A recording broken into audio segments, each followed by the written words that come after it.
English లో మాట్లాడాలంటే భయమా? మీలాంటి వాళ్ళ కోసమే spoken English personal training classes ఇప్పుడే జాయిన్ అవ్వండి.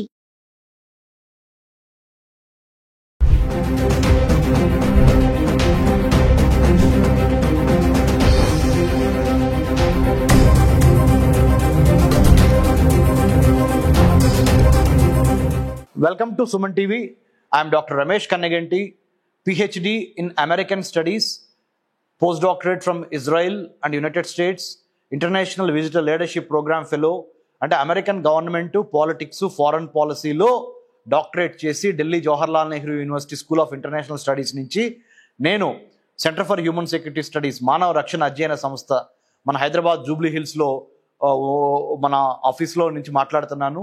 సుమన్ టీవీ ప్రేక్షకులకి ముఖ్యంగా H1B వీసా ఇష్యూస్లో ముఖ్యంగా వాళ్ళ స్పౌజెస్ని అక్కడ తీసుకెళ్లాలంటే ఎటువంటి ప్రాబ్లమ్స్ ఉన్నాయి అనే దాని మీద ఇప్పుడు మాట్లాడుతున్నాము. ఇప్పుడు డొనాల్డ్ ట్రంప్ గారు కొత్త ఇమ్మిగ్రేషన్ పాలసీలు ప్రవేశపెడతాం మూలాన చాలా కఠినతరం చేశారు, ఆల్మోస్ట్ ఇంపాసిబుల్ చేశారు.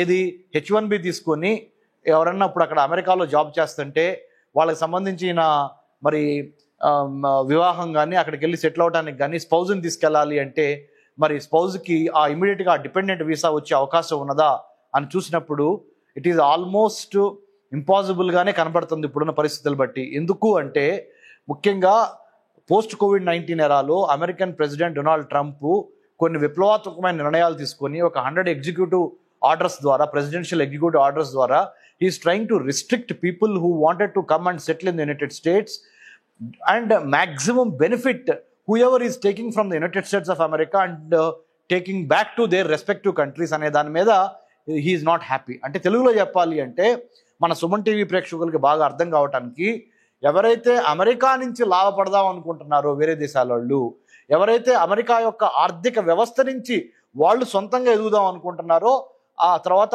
ఆయా దేశాలకి అమెరికా యొక్క సంపదని తరలిద్దాం అనుకుంటున్నారో వాళ్ళకి మేము వెల్కమ్ చేయట్లేదు.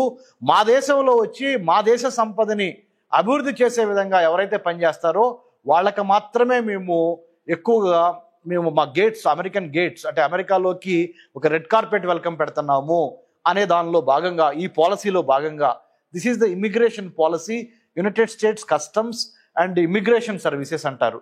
United States customs and immigration services, department of homeland security, తర్వాత అక్కడున్న కామర్స్ డిపార్ట్మెంటు, అక్కడున్న డిపార్ట్మెంట్ ఆఫ్ డిఫెన్సు, అక్కడున్న మరి ఫెడరల్ ఎమర్జెన్సీ మేనేజ్మెంట్ అథారిటీ, ఇంకా తదితర సంస్థలందరూ కూర్చొని under the leadership of Donald Trump they have taken a decision saying that you see H1B తీసుకొని అమెరికాకు వచ్చి అమెరికాలో సెటిల్ అయ్యి వాళ్ళ యొక్క స్పౌజెస్ని ఏ కంట్రీస్ అయినా కానీ, నాట్ ఓన్లీ ఇండియా కానీ, Pakistan, Bangladesh, China, Japan, Korea, you name any other country, Germany, Norway, Sweden, Australia, New Zealand, అంటే ఇది ఒక్క ఇండియాకే పరిమితం కాదు.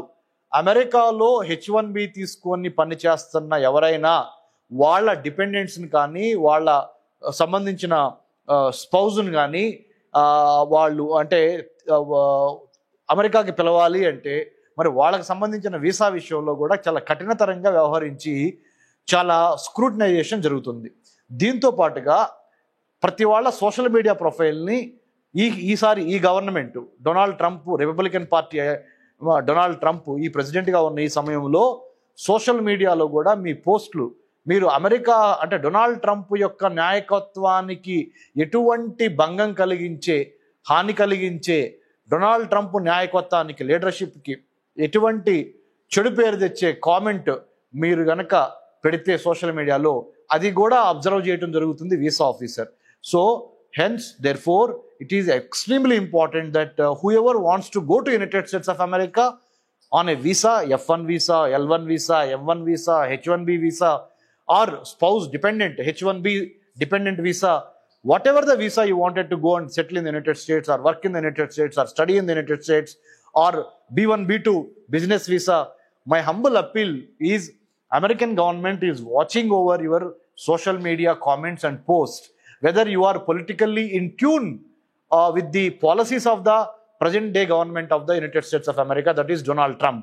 కాబట్టి ప్రస్తుత అధ్యక్షుడు యొక్క మనోభావాలకి, రాజకీయ భావాలకి దగ్గరగా ఉండి దానికి తగ్గట్టుగానే ఎవరన్నా ఉంటే వాళ్ళకి వీసా ఇచ్చే ఛాన్సెస్ ఎక్కువ ఉంటున్నాయి. కానీ లేకపోతే అమెరికాలో సెటిల్ అయ్యి అమెరికాలో ఉన్న స్టూడెంట్స్ని కూడా వెనక్కి పంపించే మార్గం ఇప్పుడు కనపడుతుంది. Who ever is not in favour of Donald Trump's policies or ideologies or thought leadership. So this particular thing you have to keep it on mind while you are applying for a visa. So it's not only about how much of money you have in the bank account that will decide whether you get a visa or not, how many credits, degrees or knowledge, skill, attitude or science, technology, engineering, mathematics and medicine వీటితో పాటుగా అంటే in spite of all this అంటే you have merit in all this, but still why many people are not getting visas? Many people come and ask me, sir, నా bank అకౌంట్లో కరెక్ట్గా డబ్బులు ఉన్నాయి sir, నేను B1 B2కి అప్లై చేశాను, నేను only 2 monthsకి నా పేరెంట్స్నో లేకపోతే నా స్పౌజ్నో లేకపోతే నా కిడ్ గ్రాడ్యుయేషన్కు అమెరికా వెళ్ళాలనుకుంటున్నాను, because my kid is like my daughter my son is getting a wonderful degree, a graduate degree. I want to attend the graduation ceremony, but unfortunately visa slots are not available and I am not able to go and see, witness one of the important aspects of my life, my dream, that my dad or my mom or my daughter or my son is getting some scholar, some kind of award there or getting a degree there. So I am not able to attend the graduation ceremony degree of my children. What should I do, sir? This is the query that many people ask me. Simple reason is, now the present government under the leadership of Donald Trump is making it sure that you are not able to get all that what you want. So what I request is, you have to be very careful while taking politically which side of the aisle are you on. Number one, అంటే మీరు Republicans సపోర్ట్గా ఉన్నారా, Democrats సపోర్ట్గా ఉన్నారా, లేదా మీ దేశంలో అంటే మన ఇండియాలో మీరు ఎటువైపు ఉన్నారు, ప్రతిదీ it matters. Your background check, your social media accounts and your academic degree, your merit. I'm not saying it is only because based on the social media they are going to give visas or they are going to reject. I'm not proposing that. What I'm trying to say is, you need to have a 360-degree clarity of why you wanted to go to United States of America. ఎందుకు వెళ్ళాలనుకుంటున్నారు, to what extent are you willing to spend money there, do you have enough funds with you? Those funds are not fudged. Those funds should not be ఒక chartered అకౌంటెంట్ని పట్టుకొని లేదా ఒక company సెక్రటరీని పట్టుకొని ఏదో ఫండ్స్ని ఎక్కువ చేసి చూపించడం మూలాన అలా ఇదివరకు జరిగిన సంఘటనలు ఉన్నాయి. సో ఇప్పుడు జరగటానికి కుదరదు, ఎందుకంటే అమెరికన్ లా ఎన్ఫోర్స్మెంట్ సర్వలెన్స్ ఎక్కువైంది వీసా ప్రాసెసింగ్లో కూడా, వీసా డెలివరీ, వీసా అవార్డులో కూడా. So better be honest, transparent, better be you need to have a genuine cause why you wanted to go there and when you wanted to come back to India, what is the purpose of your visit, everything it has to be calibrated. So if you are on the right side of the law, if you are on the right side of your intention, మీ intent, మీ content, మీ character కనుక బాగుంటే, America still under the present dispensation Donald Trump, the president of the United States of America, still they welcome you. But అన్నెసరీగా మధ్యవర్తుల మాటలు నమ్మి, తెలిసి తెలియని మిడిమిడి జ్ఞానంతో ఉన్న ఓవర్సీస్ కన్సల్టెంట్స్ మాటలు నమ్మి, మీ వీసా ప్రాసెసింగ్లో తప్పుడు డాక్యుమెంటు, రాంగ్ డాక్యుమెంటు, తప్పుడు డేట్స్, తప్పుడు ఫైనాన్షియల్ స్టేట్మెంట్స్ ఇవ్వటం మూలాన మీరు శాశ్వతంగా అమెరికా వెళ్తానికి బ్యాన్ అయ్యే అవకాశం ఉంటుంది. So better be careful, because once you leave our country, మన జన్మభూమి వదిలి వేరే దేశం మీరు వెళ్ళినప్పుడు, మన జన్మభూమి భారతదేశం నుంచి మీరు ఆ దేశంలో ఉన్నప్పుడు మీరు చేసే ప్రతి పని మన జన్మభూమి యొక్క మరి ప్రతిష్టను పెంచే విధంగా ఉండాలి కానీ తగ్గించకూడదు. You are the ambassador of India once you go abroad. So you got to conduct yourself with a lot of transparency and honesty to reach your destination, if your dream destination is the United States of America, that too for a good cause and a great cause, to build bridges between the oldest democracy, that is United States, and the largest democracy, that is India.